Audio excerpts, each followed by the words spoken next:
So tonight, let's unbox this for you. That's what we do right here, to give you as a citizen the perspective that you need to make the right decision. You perhaps are living in River State or Lagos State and Akwa Ibom or Damawa State. Any of these states are also contemplating following to in the way River States have gone, and you're probably confused on how you can go about paying this VAT.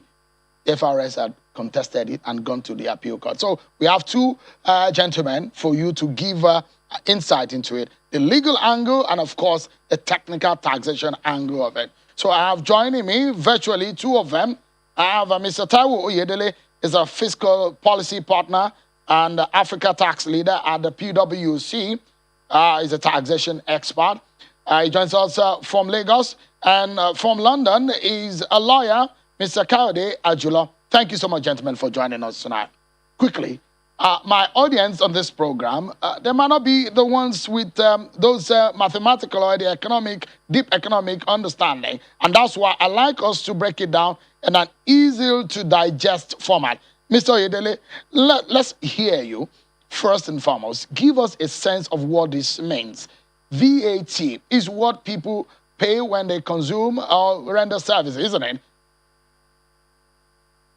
Yes, you're right. Thank you very much.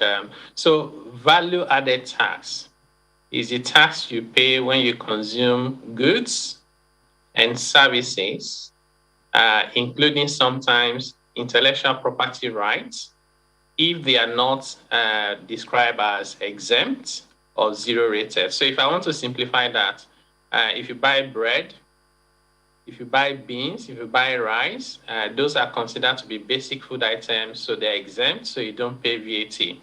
If you buy a mobile phone, if you pay for your airtime, those are not exempted, so you have to pay VAT at the national level, 7.5%. And then we're now seeing different rates coming up from different states. So essentially, this is a tax that affects everybody, whether you're rich, whether you're poor, it has an impact on you. So basically, it was jacked up from 5% to 7.5%. And of course, in this sense, how generally is this the tax that are being collected? How has it been distributed in the country? It goes to the federal government coffers, isn't it? Yeah, that's correct. And just to also clarify a point that you made in the introduction. So currently, VAT is shared 50% to states, 35% to local governments, and 15% to the federal government. Now, the federal government will not lose money if this position is sustained for states to start collecting. Reason being that last year, FIRS collected 1.53 trillion from VAT. Out of that, import VAT, international VAT was about 51%. The Federal Capital Territory collected 202 billion naira and only shared about 35 billion, also plus the local government. So FCT donated about 166 billion. If everyone start collecting VAT within their territory, federal government would actually be collecting about 60% of the VAT, even though they are taking 15%. So this is actually the biggest winner, to be honest, would be the federal government. But the question is whether that is the right thing for us to do as a country. Even if we decide to share the amount that the federal government collects using the federation account ratio, you still have federal government taking 52% of 60%. That's more than 30%, more than twice what they are taking at the moment. So really, the conversation, in my view, is that the way the VAT is being shared is not equitable, because 20%, only 20% is shared based on derivation. 50% and 30% are shared based on equality and population. So that is why you find the likes of River State and Lagos State and a few other states feeling like they are contributing so much, but they are getting so little. But at the end of the day, we have to think about what is the best format of VAT system for Nigeria. Like the FIRS said, there are so many federations around the world that have VAT. They do not operate it at the state level. There are countries like Canada, they have both federal and provincial goods and services tax. Countries like Brazil has a federal VAT, and they have state sales tax and services tax. The US has only sales tax at the state level. So it's not a question of copying and pasting from somewhere. We have to look for what is the most appropriate structure for Nigeria that does not create problems for small and large businesses, and more importantly, for the people. And to my mind, that format is a format that we legislate the tax centrally, we collect it centrally, but we use data and information to ensure that all the VAT collected from a particular state is given to that state 100%. And the only thing we're going to be sharing is the VAT on imports, VAT on international services, and VAT on federal government contracts.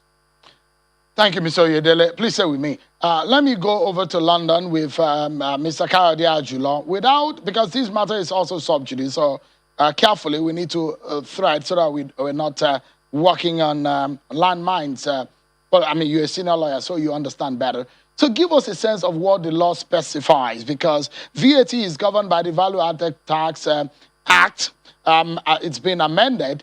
But does the law specify who collects, who's to collect? Has there been any ambiguity in the law on who to collect VAT? Well, thank you very much. I thank you very much. Caution first has to be taken in discussing this matter, particularly since the matter is before the court, and one should be careful not to be found wanting in area of being subjudice. Now, the issue as it is so clear.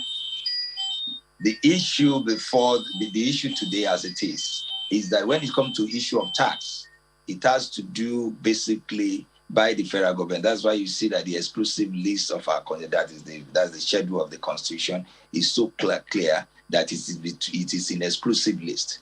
But there's a lacuna. When it comes to VAT, I think we should stop mentioning this word VAT so that Nigerian people can understand it very well. When it comes to issue of goods and services, VAT itself is based on consumable goods and sales tax. Once it's on that, the law is silent on it. And going by the Federal Inland Revenue Services Act, the law is silent too on who to collect that.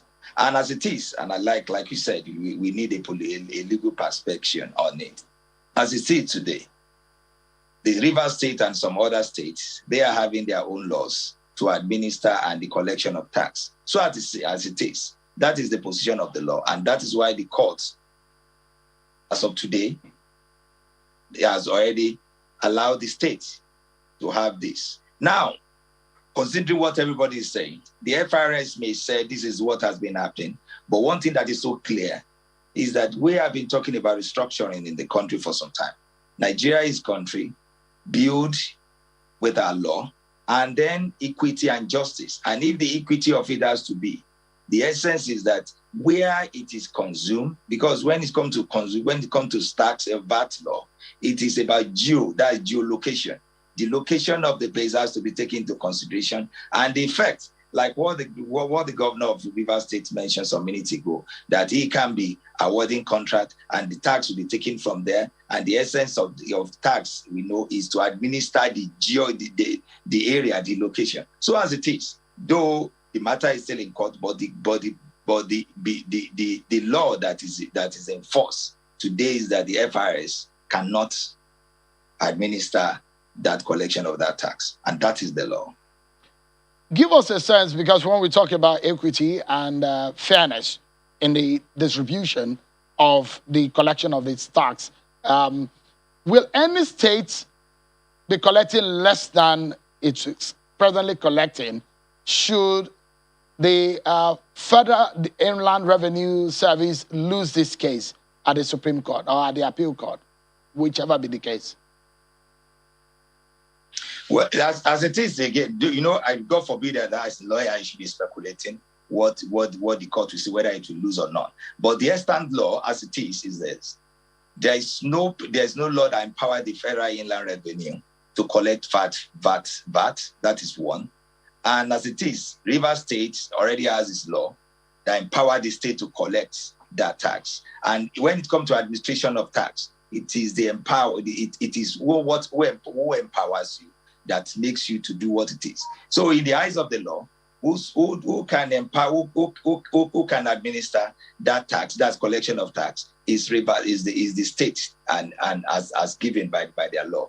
Though, and when you talked about the equity of it is so clear. Like I said, we have several taxes in the country. We have the company taxes, petroleum taxes, capital taxes, all that. Nobody has issue on that. But when it comes to consumption taxes, particularly when it comes to sales taxes, in which what matters most is the location. I know someone from the Federal Inland Revenue mentioned about if somebody take something to another state, I want to believe that one is impossible. We are talking of consumption. Where is it consumed? That is what matters, and that's the way we should look at it. And the equity of it, like I mentioned earlier, that for some time we'll be talking of restructuring in the country. We're talking of physical federalism. This, and I want to say, is the essence of the physical federalism, that where you work, whatever you do, that is where you should take things from. Not that I will work so hard, I will make my state to be so great, people will come, they will consume, and you want the tax I make from it to be taken to another state where they seem to be where they seem to be sleeping on what to do. With this, you see every state, there will be innovation from the state. With this, you All right. So let me go back to Mr. Oyedele. You mentioned earlier that some states like Lagos and Rivers, they pay more or they generate more, but they get back little. Should the appeal go in the way of the state? That means that is if the 36 states of the Federation now collect VAT, which of the states are going to be on the receiving end, perhaps getting less? Yeah, so unfortunately, all the states will be getting less. And this is very simple. So Lagos State is credited with contributing about 60 to 65% of VAT collection within the Nigerian territory, so within all the states. But Lagos State has what I call the headquarters effect, so which means all the largest companies in Nigeria are mostly headquartered in Lagos. They remit all their VAT nationally in Lagos. So take MTN, for example. So if you start collecting by every state, you no longer be able to do that. You have to break down your VAT from where the activities took place. So even Lagos State will be surprised that its own contribution will go down significantly from what is being reported at the moment. Rivers State last year, about 42 billion was generated from Rivers State, and shared to Rivers State and the local government was 39 billion. So the balance is just like cost of collection. Now, where all the states, so the states are likely to be neutral will be Lagos and Rivers State, but unfortunately, their collection efficiency cannot match the level of FIRS in the next 2 to 3 years. It has taken FIRS 28 years to get to the level where they are now. And I can tell you VAT is a complicated tax to administer. So it will take time. So if the states are looking at data in terms of what is in their best interest, they will take it easy. The fact that you have won a case does not mean you should immediately pass a new law. You can wait for finality by the Supreme Court, have time for engagement, for analysis. So if we need to amend the Constitution, let's amend it so that it's equitable and it's fair, but without creating confusion for the system. Mr. Oyedele, thank you so much. Mr. Oyedele is of the Fiscal Policy Partner and Africa Tax Leader at the PwC. He's a taxation expert. And Mr. Kayode Ajulo is a senior lawyer who has been talking to us from London in the United Kingdom. Thank you so much, gentlemen, for your time tonight. And that's how we end the show today. Many thanks, everyone, wherever you may be watching. I'm Sean Kimale. Bye for now.